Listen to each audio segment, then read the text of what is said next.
ያኔ መስጊድ ስገባ በቃ የገጠመኝና ውጪ አእምሮዬ ውስጥ የገባሁት የተለያዩ ናቸው። የፈለገ እንትን ቢኖረኝም ያደግኩት ኢትዮጵያ ነው። ትንሽ የሙስሊም ጥላቻ አለ ኢትዮጵያ ውስጥ፣ ምንም የሚካድ ነገር አይደለም። እና ኢትዮጵያ ብሆን አላደርገውም። እዚህ ሌላ ሀገር ስለሆንኩ ነው የገባሁት።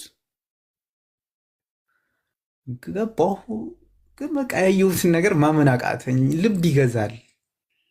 በቃ ሽንፈትን ተከናንበህ ትወጣለህ። መስጊድ ከጎበኘ ሌላ ቤተ እምነት ሁኔታ ትጠላለህ። በቃ ቤተ እምነት አይደለም ነው ይሄ አይደለም ብለህ ራስን አሳምነህ ነው የምትወጣው። ቤተ እምነት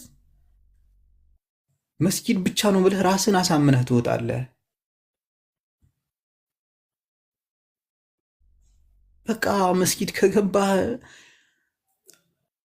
ሁሉ ነገር ይለያል። ጥቁሩ ብትል ነጩ ብትል ወርቅ ልበስ ምን ልበስ ምን ልበስ ምንም አታመጣም እዛ ውስጥ። በቃ ፕራይም ሚኒስተር ሁን፣ የፕራይም ሚኒስተሩ ልጅ ሁን፣ አለቀ። ጫማህን እዛ ውጭ አውልቀ ከሰዎች ትፈልግ የወርቅ ጫማ ለብሰና ወርውረው ትገባለህ። በር ላይ ማስቀመጫ አለልህ። እዛ ገብተህ የመጀመሪያ ሰልፍ ካገኘህ አገኘህ፣ ካላገኘህ ማንም ላንተ አይለቅልህም። የመጀመሪያው ሰልፍ የእንትና መጣ እንትና ቦታ ለቀቁለት ወደ ውስጥ ነው የለም። እኩል ነው የምትቆመው። እግርህን ገጥመህ ትቆማለህ። ማንም ወደፊትም ወደኋላ የሚለው ነገር የለም። ህፃኑም ምኑም በቃ እኩል ነው የሚቆመው። አለቀ። አንተ የሀብታም ልጅ ስለሆንክ ወይ የባለስልጣን ልጅ ስለሆንክ ምንም የምታመጣው ነገር የለም። ቦታም አይለቀቅልህም። እንደ ቸርች እንትና መጣ ምናምን ተብሎ በማይክም አይነገርልህም። ምንም በቃ ኖርማል ሰው ነህ። ኢኳሊቲ የምትሉት ነገር የተማራችሁት ነገር እዛ ነው ያለው። በፊት ሲቪክስ የተማራችሁት የትም አታገኙትም፣ መስጊድ ውስጥ ነው ያለው። ዲሞክራሲም አለ፣ መብት። ቀድመህ ከገባ የፊተኛው ሰልፍ ከቆምክ ማንም ወደኋላ ሊያነቃንቅ አይችልም ያለ ፍላጎትህ። ፈልገህ እስካልሆነ ድረስ ኔቨር። ኢኳሊቲም አለ፣ ዲሞክራሲም አለ። እነሱ ዝም ብሎ የሚያወሩት እዛ ታገኙታላችሁ።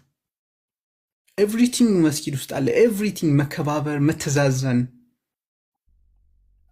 እንዴት ጥሩ ሰው መሆን እንዳለብህ፣ እንዴት ንጹህ መሆን እንዳለብህ፣ ኤቭሪቲንግ፣ እንዴት ስርዓት መማር እንዳለብህ፣ እንዴት ዲሲፕሊን መሆን እንዳለብህ፣ ጸጥ እንዴት ማለት እንዳለብህ፣ በቃ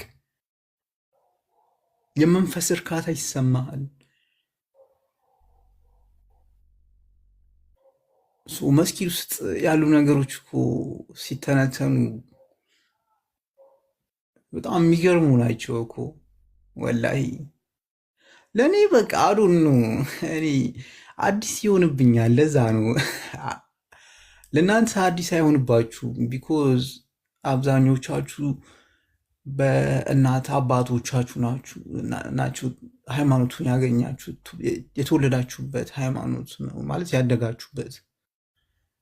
ሰው ለእናንተ አዲስ ላይሆን ይችላል። ግን እኔ ማየው ነገር ኤቭሪቲንግ በቃ አስተነትነዋለሁኝ እና አዲስ ቢሆንብኝ ብዙ እንዳፈርዱብኝ። ቴንኪዩ